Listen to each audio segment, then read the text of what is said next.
श्री शिव महापुराण कथा प्रथम दिन के उपाख्यान में विद्येश्वर संहिता का चतुर्थो अध्याय, चौथे अध्याय में श्रवण, कीर्तन और मनन, इन तीनों साधनों की श्रेष्ठता का प्रतिपादन। मुनिगण कहते हैं कि मननम क्रीडसे वृक्षक्षणम चायप क्रीडसे कीर्तनम वा कथम तस्यम कीर्त्यम तायथम। मुनिगण कहते हैं, हे ब्राह्मण, मनन कैसा होता है, श्रवण का स्वरूप कैसा होता है, उनका कीर्तन कैसे किया जाता है, यथार्थ रूप में इसका वर्णन करें। ब्रह्मा जी कहते हैं, हे मुनियों, भगवान शंकर की पूजा, उनके नामों का जप, उनके गुण रूप विलास और नामों का युक्ति परायण चित्त के द्वारा जो निरंतर परिशोधन या चिंतन होता है, उसी को मनन कहा गया है। वह महेश्वर की कृपा दृष्टि से ही उपलब्ध होता है, बिना उनके कृपा से कहीं भी यह प्राप्त होने वाला नहीं है। वह समस्त श्रेष्ठ साधनों में प्रमुख है। शंभु के प्रताप, गुण, रूप, विलास और नाम को प्रकट करने वाले संगीत, वेद वाक्य या भाषा के द्वारा अनुराग पूर्वक उनकी स्तुति ही मध्यम साधन है, जिसको कीर्तन शब्दों से कहा गया है। हे ज्ञानियों, स्त्री क्रीड़ा में जैसे मन की आसक्ति होती है, वैसे ही किसी के कारण किसी स्थान में शिव विषयक वाणियों में श्रवणेन्द्रियों की दृढ़तर आसक्ति ही जगत श्रवण के नाम से प्रसिद्ध होती है। सर्वप्रथम सज्जनों की संगत से श्रवण सिद्ध होता है, बाद में शिव जी का कीर्तन दृढ़ हो जाता है और अंत में सभी साधनों में श्रेष्ठ शंकर विषयक मनन उत्पन्न होता है। यह सब उनकी कृपा से ही संभव होता है। सतसंगेन भवति श्रवणं पुरस्तात् संकीर्तनं पशुतीर्थं तद दृढ़ं स्यात् सर्वोत्तमं भवति तन्मं तदन्ते सर्वे ही भविष्यन्ति शंकर दृष्टि पाते। फिर सूत जी कहते हैं कि हे ऋषियों, इस साधन का महात्म बताने के प्रसंग में मैं आप लोगों के लिए एक प्राचीन वृत्तांत का वर्णन करता हूं, उसको ध्यान पूर्वक करके आप सब सुने। पुरामं गुरु व्यासं पराशर मुने सुता तपश्चारं संभ्रांतं सरस्वत्या तटे शुभे गच्छन्यादृक्षं तरं विमान करोचिता सनत कुमारो भगवान ददर्शमं देशिकम। पूर्व काल में पराशर मुनि के पुत्र मेरे गुरु व्यास देव जी सरस्वती नदी के तट पर सुंदर तट पर तपस्या कर रहे थे। एक दिन सूर्य तुल्य तेजस्वी विमान से यात्रा करते हुए भगवान सनत कुमार अकस्मात वहां आ पहुंचे। उन्होंने मेरे गुरुदेव को वहां देखा। वह ध्यान में मग्न थे। उससे जागने पर उन्होंने ब्रह्मा के पुत्र सनत कुमार जी को अपने सामने उपस्थित पाया।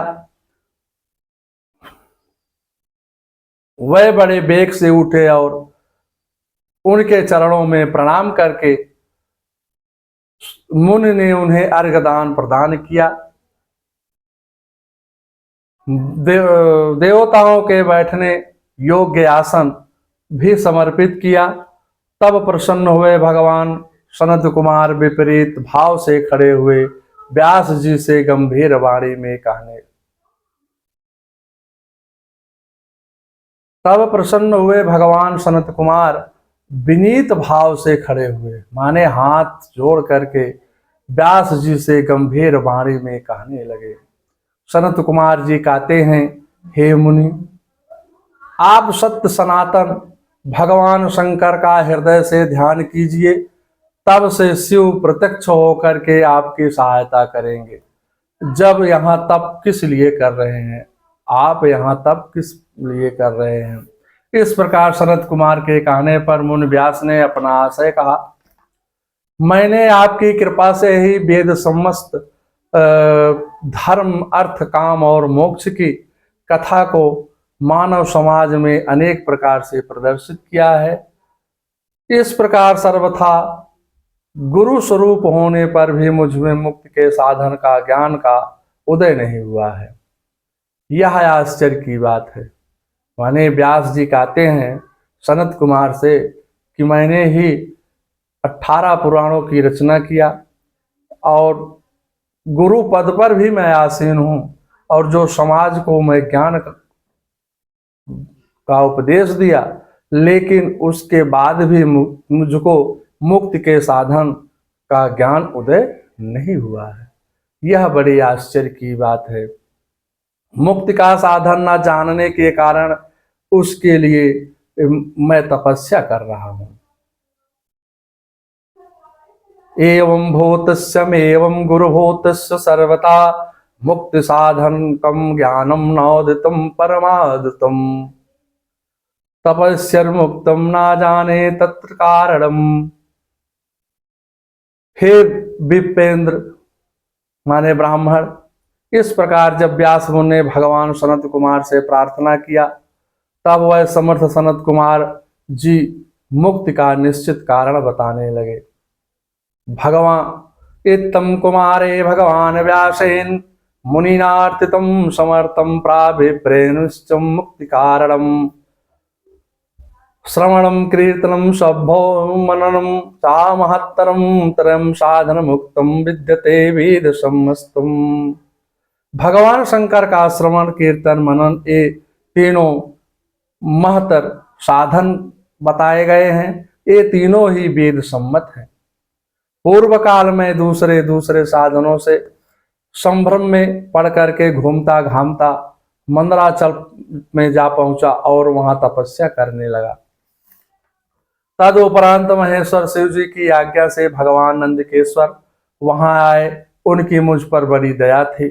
वह सब के साक्षी और शिवगढ़ों के स्वामी भगवान नंदकेश्वर मुझे स्नेह पूर्वक मुक्ति का साधन बताते हुए बोले, हे भगवान शंकर का श्रवण, कीर्तन और मनन ये तीनों साधन वेद सम्मत है और मुक्ति के साक्षात कारण हैं।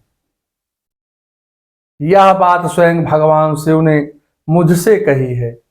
अतः हे ब्राह्मण, आप श्रवणादि तीनों साधनों का बार बार अनुष्ठान करें।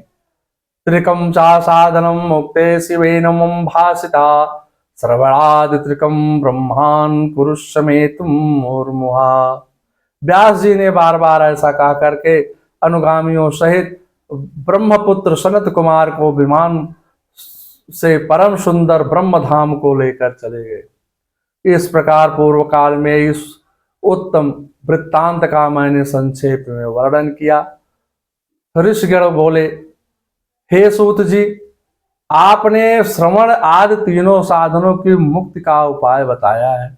जो मनुष्य श्रवण आदि तीनों साधन में असमर्थ हो, वह किस प्रकार का उपाय अवलंबन करके मुक्त हो सकते हैं और किस साधन भूत कर्म के द्वारा बिना यत्न के ही मोक्ष मिल सकता है। श्रवणादित्र शक्ते ही कृतम मुच्यते जना अत्रेयम मुक्तम सातम कर्मणम केनु हेतुना। श्री उषा महापुराणम प्रथमा विश्व स्वर संहिताम साध्य साधन खंडे चतुर्थो अध्याय नमः। ओम नमः शिवाय। मंगलम भगवान विष्णु मंगलम गरुड़ाध्वजा मंगलम पुंडरीकाक्षाय मंगलाय तनोहरि। सर्वांगल मांगल्ये शिवे सर्वादि साधिके शरण्ये त्र्यंबके गौरी नारायणी नमस्तुते। गुरुर्ब्रह्मा गुरुर्विष्णु गुरुर्देवो महेश्वरा गुरु साक्षात् परब्रह्म तस्मै श्री गुरुवे नमः। श्री परमात्मे नमः। नमो भगवते वासुदेवाय।